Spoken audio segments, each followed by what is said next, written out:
Welcome to A View to a Grill. I'm Johnny. We're going to be smoking a salt, pepper, and smoked brisket on an offset smoker. First thing we're going to talk about is the rub. All we're going to be using today for our rub is 50% kosher salt and 50% coarse ground black pepper. I'll just get both of those ingredients into a large mixing bowl, and I'm just going to be using my fork to combine these two items. When you're done, you should have a mixture that looks like this. Now let's take a look at the brisket so we can see what we're working with. I have a 15.5 pound choice brisket. If you'd like to see my entire in-depth brisket prep routine, check out this video that I have linked above. I like to start my brisket prep the day before, so I'll get this brisket all trimmed up. And right here I got a little crazy with the knife and I scalped the flat. I'm going to try putting in a fat patch just to see how it works out today. Now I'll get both sides of my brisket well seasoned, and when you're done, you should have a brisket that looks like this.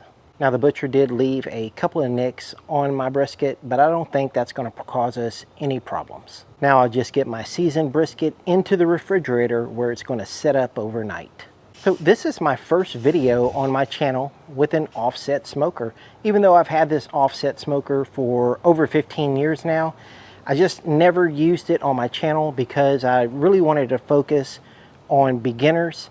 But then I talked to a friend of mine, and they said, why not do a video on your offset smoker? Now, this offset smoker is not a big brand offset smoker.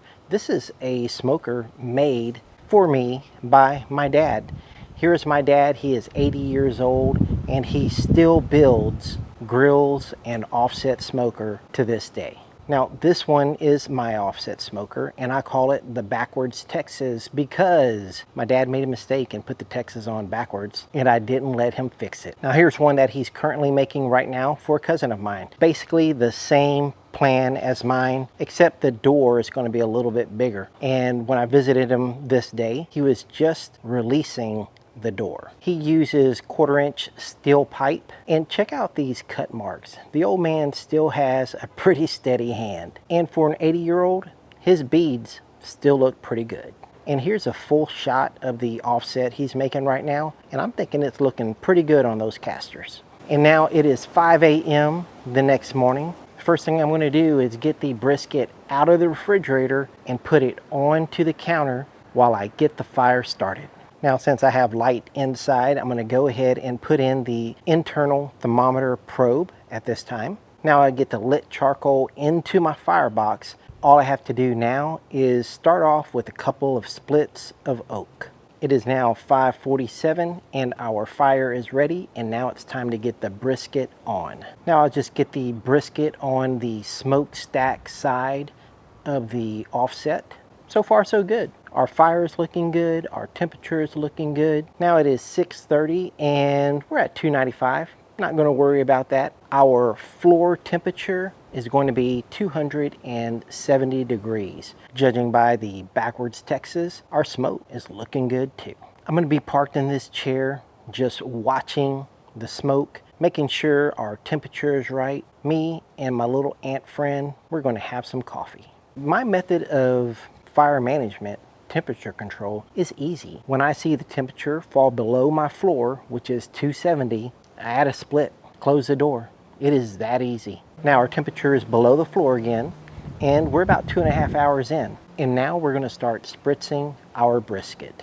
We'll get the door open and take a quick look. Brisket is developing a nice color. Today I'll only be using tap water as our spritz. Now I did notice that the internal brisket temperature was a little high at this point in the cook. So I checked my thermometer and it was poking out a little bit too far. So what I'm doing here is pushing the thermometer back into the brisket so we can get a more accurate temperature reading. And after I did that, look at it now, all the way down to 127 degrees, which is more accurate for this point in the cook. This time the coal bed was a little bit too low for my liking, so I decided to add 2 splits to my firebox. Now at 9:48, we're below the floor again, but this time let's do a little experiment. If you notice, I use small splits for my firebox. I'll just get one of these splits into the firebox, I'll give it time to ignite, and then I'll close the door. and set a timer so you can see how much burn time I actually get from one of these small splits. And now you can see here that we got about 21.5 minutes out of a small split. And now we are below our floor again. Let's do the same thing with the larger split.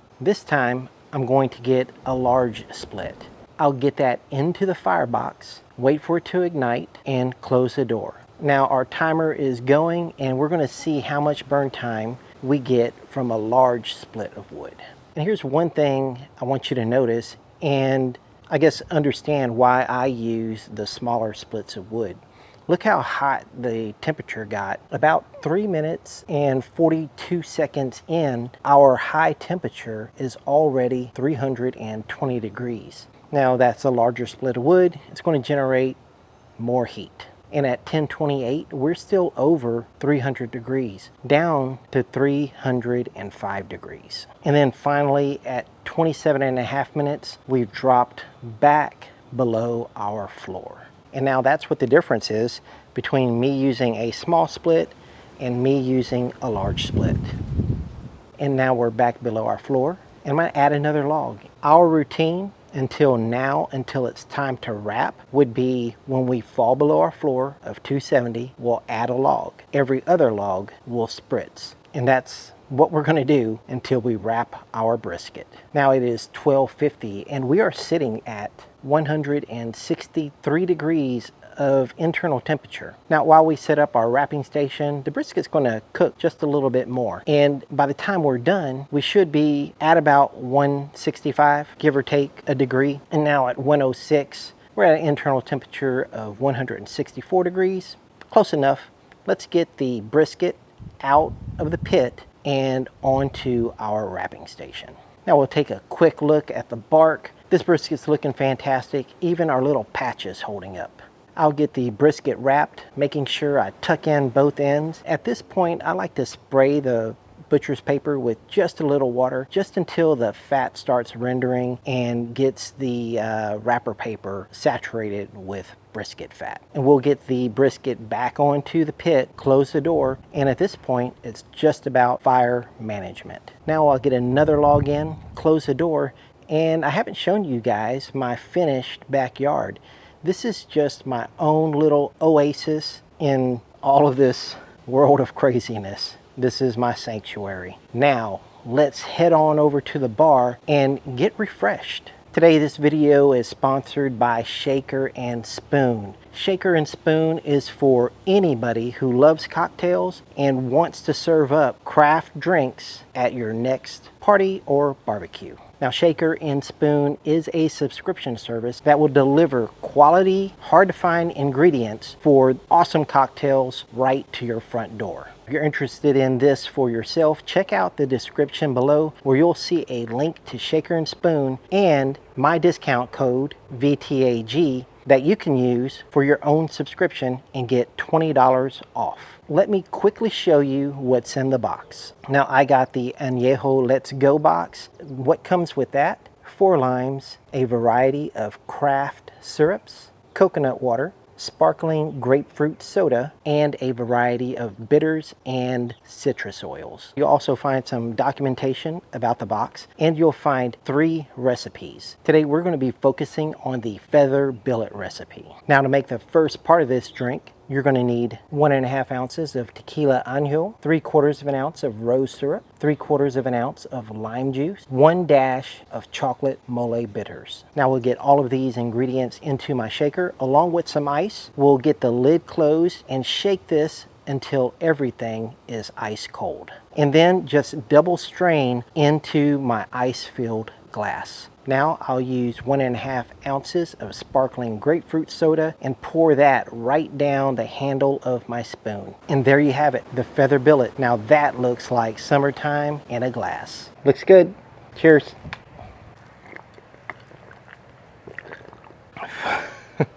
It is hot outside, and this drink right here, that'll cool you off. It will cool you off. Now remember, check out my link in the description, and you'll also find that discount code VTAG for $20 off your subscription. And now, back to fire management. Now from this point on, our routine is easy. Whenever our temperature falls below our floor of 270 degrees, we're going to add a small split of wood. We don't need to do anything else until it's time for us to start checking for doneness. The internal temperature to our brisket is 195 degrees. Now it's time to check for doneness. Now I'll get my thermopin and just probe it through the same hole in several different directions. And at this point, right here, it still feels a little tight. That tells me that the brisket needs to go for a little while longer. The next time I check for tenderness will be at 200 degrees internal temperature. Now we are at 200 degrees of internal temperature, and our temperature to the offset has spiked a little bit. Everything is just fine. I'll get my thermopin and I'll check for tenderness again. Remember, we're not worried about what the thermopin says. We're worried about how easily the pin goes through the brisket. This point right here, I can feel that it's still just a little bit tight. Now, I actually considered about removing the brisket at this time, but I thought we can still go a little bit longer. So I'll put in another split and give it about 15 minutes. 15 minutes later, I'm not even going to bother checking for tenderness again because I almost took it off last time. So I know this time we're going to be just perfect. Now it's time to take the brisket off and rest the brisket. I'll get the brisket into my chill chest and let's take a look at it for a second. The brisket's looking good. The color is fantastic. And I'm just going to slap it for a little while just because I like to. And we're going to let this brisket rest until it gets down to an internal temperature of 165 degrees. We are now at 165 degrees of internal temperature, and it's time to take a look at our results. Now we'll just get our brisket out onto a cutting board, and we'll take our knife and cut right down the center just because that's what we all want to see. And then check out these results. Look at that smoke ring. And check out all that juice pouring right out of the middle of that brisket. This brisket is juicy and fantastic. Now we'll take off a little slice and you can see the drape. It's just flopping everywhere. Perfectly done. Now here's a closer shot of the smoke ring. Thick, dark, looking good. Here's a little chunk of the bark on the burnt end. You can see that it's dark, it's set, and it's juicy. And now I'll just take a little taste, and damn, there is no other method of cooking a brisket that gives you this much flavor. You cannot beat the flavor of an offset brisket. Now, if you haven't already subscribed to my channel, take a second and do that now. Thank you for watching A View to a Grill. I'll see you guys next time. Take care, y'all.